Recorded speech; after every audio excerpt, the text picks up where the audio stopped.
Hele kimler gelmiş kimler.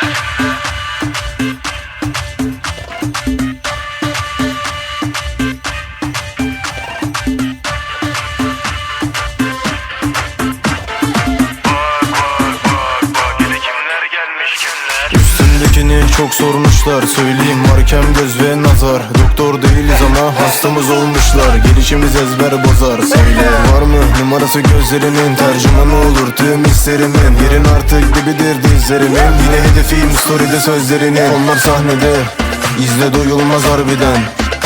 Yürüyen manzara mısın bebek harbi sen, doğar güneşim neymiş o gelen hele. Bak bak bak bak hele kimler gelmiş kimler. Titrer her yer titrer, fazlasın buraya derler. Bak bak bak bak hele kimler gelmiş kimler.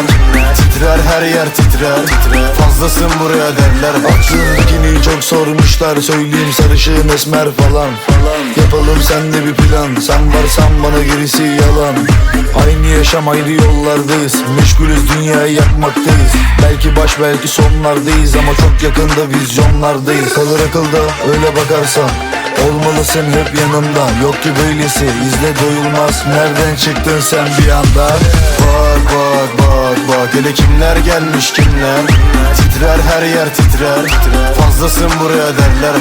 Bak bak bak bak hele kimler gelmiş kimler. Titrer her yer titrer, fazlasın buraya derler.